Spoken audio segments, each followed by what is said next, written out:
Too early అయినప్పటికీ ఒక విషయం ఏంటంటే ఇప్పటి వరకు సరే ఈ నెల రోజుల పాలన చూసినా కూడా ముఖ్యమంత్రిగా రేవంత్ రెడ్డి గారికి ఎన్ని మార్కులు వేస్తారు? ముఖ్యమంత్రిగా రేవంత్ గారికి 100%, 100కు 100 వేయచ్చు. కానీ 6 గ్యారెంటీల హామీల విషయానికి వస్తేనే అప్పుల రాష్ట్రం అని చెప్పేసి ముందు కూడా తెలుసు. అదే అంటారు ఎన్నికలప్పుడు వీళ్ళు ప్రచారం ఎక్కువ చేసింది కూడా దాని మీదే. అలాంటప్పుడు ఎలా సాధ్యం అని చెప్పి హామీలు ఇచ్చారు. ఇప్పుడు చూడాలి. ఇప్పుడు ఇంతకు ముందేమో సఖ్యత లేకుండా కేంద్రం నుంచి కొంత ఏదైతుందో కొన్ని ఫండ్స్ కానీ అది కానీ తేలేకపోయారు. ఇప్పుడు తెచ్చి ఇప్పుడు లూప్ హోల్స్ ఏదైతే ఉన్నాయో కొన్ని ఇన్కమ్ని పెంచే ప్లాను ఇంకా మనకు కనిపిస్తలేదు ఇన్కమ్ని ఎలా పెంచాలని.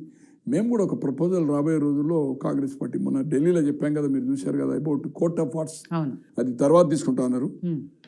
కొన్ని లక్షల కోట్ల రూపాయల ప్రాపర్టీస్ ఏదైతుందో ప్రైవేట్ మాఫియా చేతిలో ఉంది, పెద్ద పెద్ద భూస్వాముల చేతిలో, పెద్ద పెద్ద పారిశ్రామికవేత్తలు. ఆ చట్టం పవర్ఫుల్, దానికి లిమిటేషన్ యాక్ట్ అనేది ఉండదు, లిమిటేషన్ యాక్ట్ ఉండదు, బ్రిటిష్ చట్టం. దాన్ని ప్రభుత్వం కంట్రోల్లో చేసుకుంటే ఆ వంశీకులు, నేను చాలామందితో మాట్లాడాను, గాలిబ్ జంగ్ ములుక్ కానీ రామశెట్టి, అలాగే పైగా ఇప్పుడు అమెరికన్ ఎంబాసీ ఉంది కదా, వాళ్ళది పక్కకుండా అవన్నీ టోటల్ ప్రాపర్టీ 140 ఎకరాలు ఈరోజు దాదాపు 20,000 కోట్ల రూపాయల ప్రాపర్టీ 2008లో రిలీజ్ అయింది. వాళ్ళ ప్రాపర్టీస్ కొన్ని లక్షల కోట్ల రూపాయలు. నేను నా సబ్జెక్ట్ తర్వాత చెప్తాను కనుక తీసుకొచ్చాను. అది మేము అప్లై చేశాము, వాళ్ళందరితో మీట్ అయ్యాను. ఢిల్లీలో మేము సోనియా గాంధీ గారు, ఇది ప్రాంతీయ పార్టీ కాదు, నేషనల్ పార్టీ, ఇది చంద్రశేఖరరావు గారికి ప్రపోజ్ ఇచ్చాను.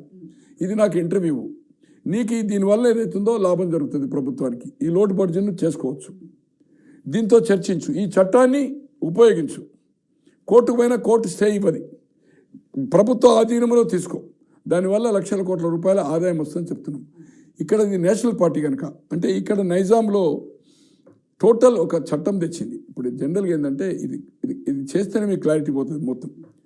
బ్రిటిష్ చట్టంలో బ్రిటిష్ పరిపాలన అంటే బిజినెస్ కోసం వచ్చి పరిపాలన వచ్చినప్పుడు ప్రిన్స్లీ ఫ్యామిలీస్ వాళ్ళందరూ కొందరు చనిపోతే, వాళ్ళ మేజర్గా యాక్సిడెంట్లను ఏదన్నా కొట్టాటలు, అదే పాలి పగలు వచ్చి మర్డర్ చేస్తాను, వాళ్ళ అనాథలుగా రోడ్ల మీద వేసి కోట్ల రూపాయలు ఆ రోజుల్లో ఆ ప్రాపర్టీ వేస్తే నాలాంటి వాడు కూడా ఆ బ్రిటిష్ దగ్గర తీసుకెళ్ళాడు.